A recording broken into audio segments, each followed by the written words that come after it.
This is George Dionne of the Rock is George podcast, and this is a KNAC.com exclusive interview with vocalist Margarita Monet of the symphonic heavy metal act Edge of Paradise. If I knew absolutely nothing about Edge of Paradise, how would you describe the band's music to me? Well, it's cinematic rock with some industrial edge, very dynamic, epic music, basically, with lots of heavy guitars. All right. And on March 7th, people can witness that for themselves with your sixth studio album, Prophecy Unbound, which comes out through Napalm Records. This is your first album for their label. How did you end up signing with them? Yeah, we're very excited to be on Napalm. It was, we had a transition period when we released Rogue and Martyr. That was the first, Rogue was the first song that we released on Napalm. So when we basically fulfilled our previous commitments to Frontiers, we wanted to find a new home for the band. And Napalm, we always loved all the bands on the record, and they're just great people. So that was a really good move for us, and we're very happy so far. Yeah. When it comes to songwriting on the new album, Prophecy Unbound, are you the main lyricist and then the band works on the music, or is it a combination of both? Well, I kind of I write the songs first on the keyboard, and then we start evolving them as a band. So we kind of do it backwards. I have like the whole cinematic track on the keyboard, and I go in to record the vocals. And the guitars, we put some demo guitars on it, but I go in and we'd finish the vocal track with our producer Mike Plotnikoff, and then we bring in the band and we put the drums and start rebuilding the song, and then the guitars, and I redo all the keyboards at the end once again. So let's talk a little bit about the singles that you've released ahead of the album. Why don't you tell me what inspired Death Note? Yeah, so this album, just to give a little bit of background, a lot of previous album, there is kind of a concept and story behind it. So it's all been leading up to this album in a way. So when we released Universe, I kind of started painting, the settings of the songs are very futuristic. It starts talking about artificial intelligence and what the future might look like. Then with our album, The Unknown, one of the songs, Digital Paradise, I kind of paint a picture that, well, maybe our forever could be through a digital existence. That's kind of paradise. And then with Hologram, I started talking about all the implications that could arise, but still, holographic technology. We could travel anywhere in the universe and experience anything we want and be limitless through this holographic, cyber space technology, basically. But then I started talking about all of the implications that could arise.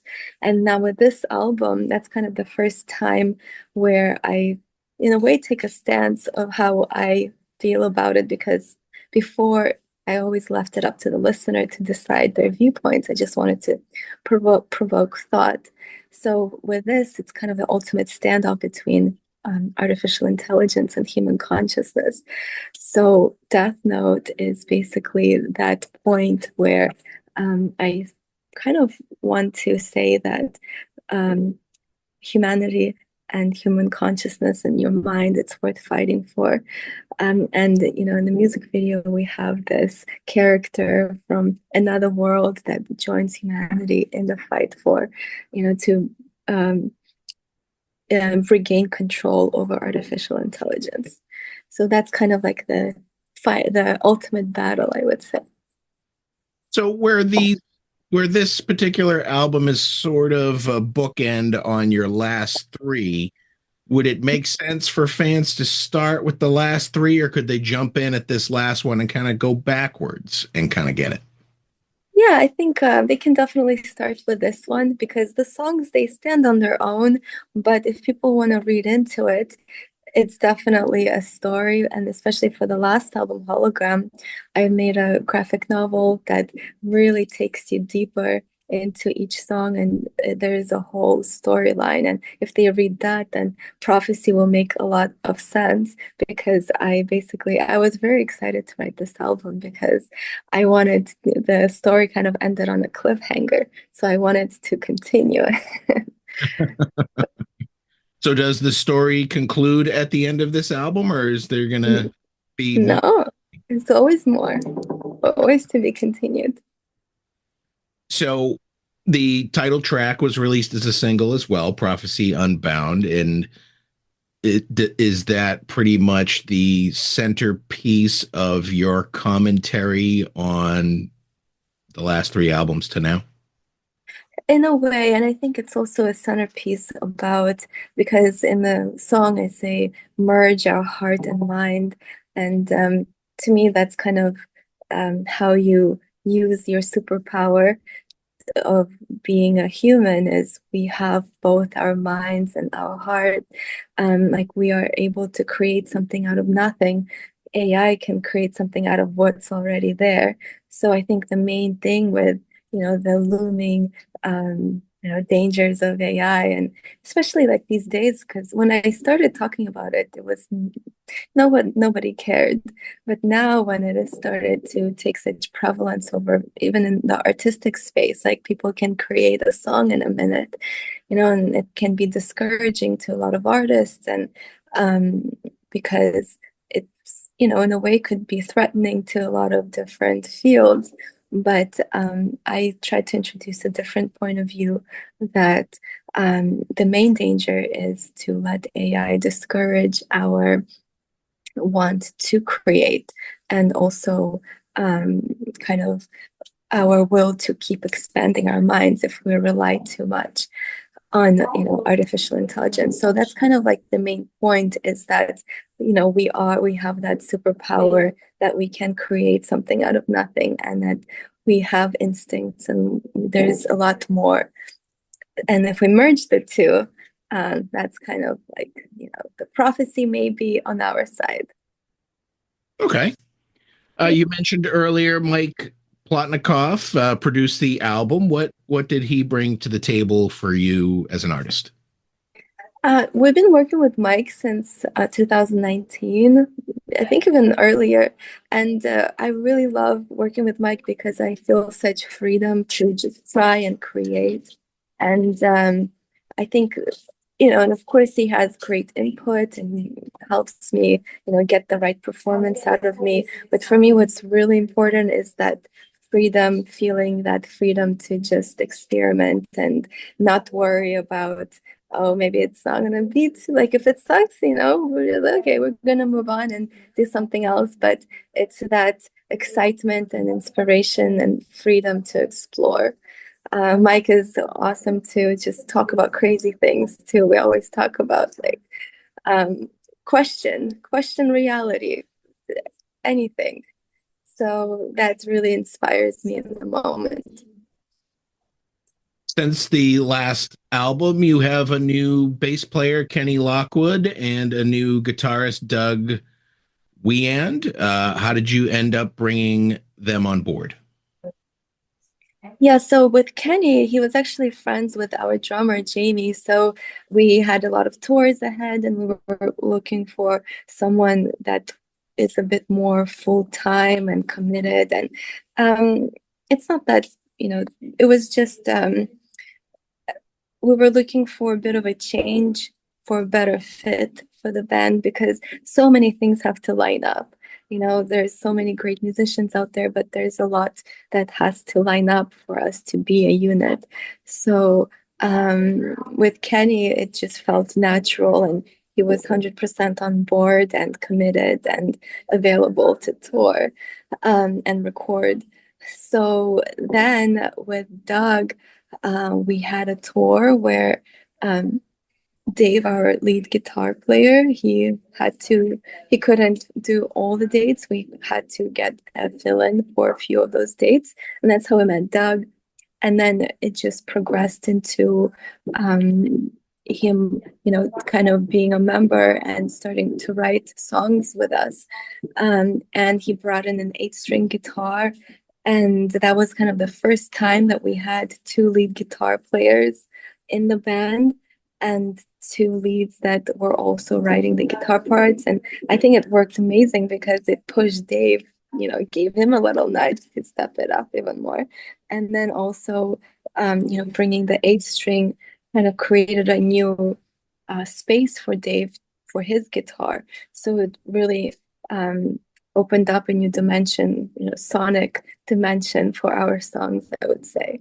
So now and it just felt like he brought so much to the band and live as well. So it was it was kind of a natural progression to, have him be a part.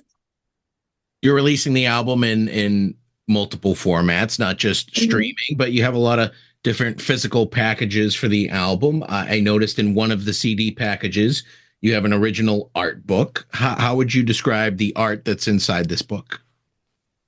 Well, it's not a book, it's just an art canvas.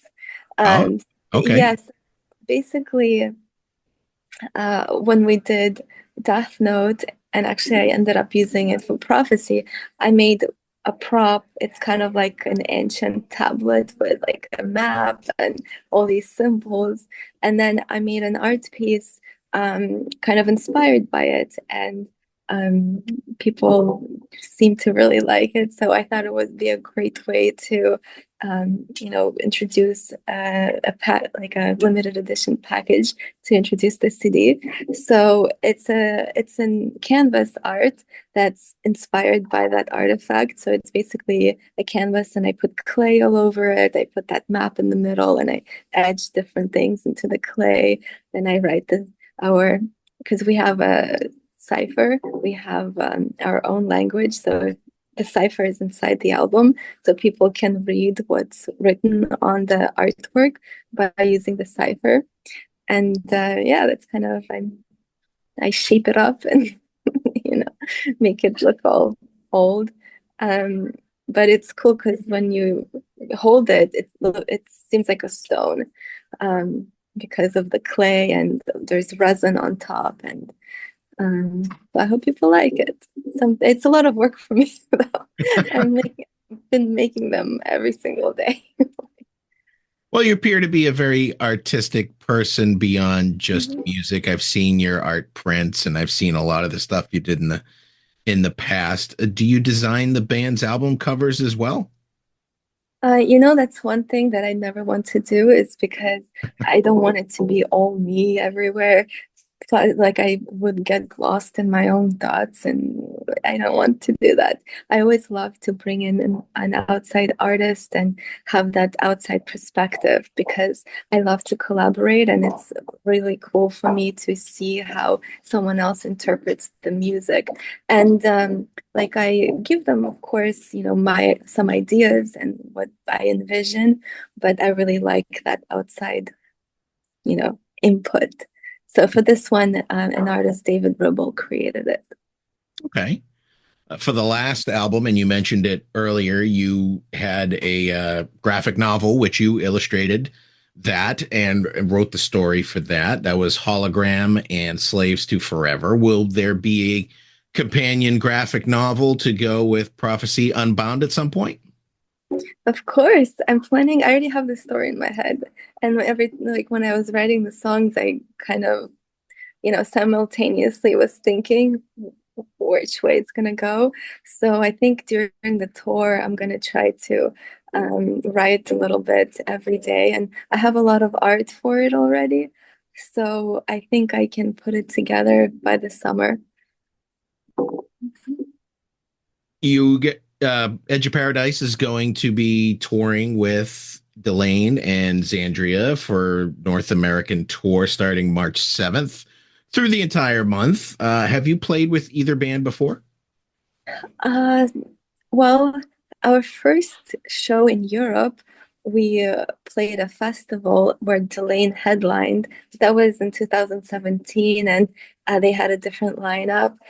So technically we played with them, but never toured or not anything lately. But of course, we've known of the bands for a very long time. So it it's going to be a great tour, and they're all great people. We met DELAIN when we were in Europe with Symphony X.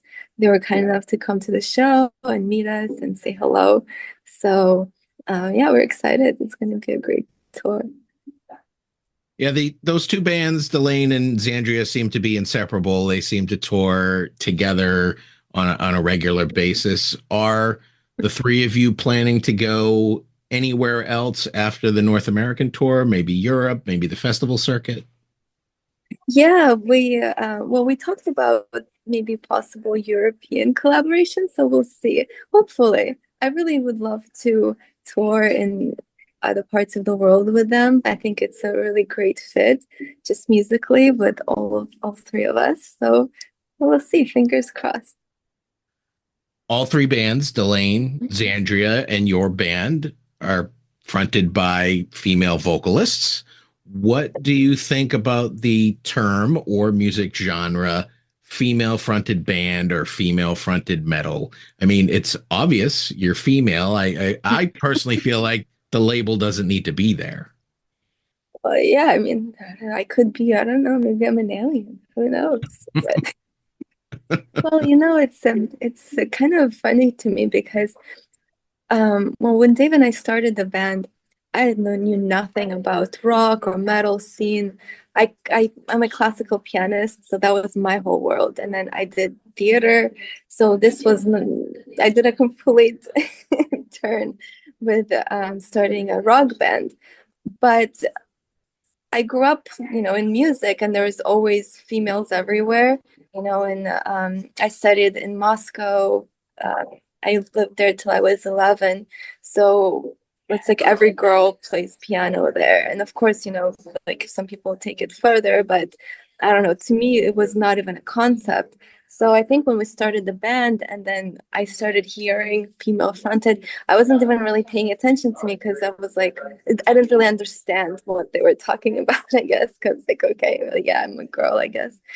And then, of course, I mean, these days I've been in this for a while, so I know much more about the conversation. So I think it's kind of irrelevant. I'm lucky in a way that I've never experienced anything negative being a female in this scene, maybe because my mind is not tuned in that direction. I don't really pay attention to that kind of stuff. So yeah, I mean, to me, the label means nothing. I just, we're a band, and I've always wanted it to be the focus is the music. So, but I agree with you. Whatever, we're a band. Exactly. Do you work on any other music projects, maybe in the studio helping someone out besides Edge of Paradise?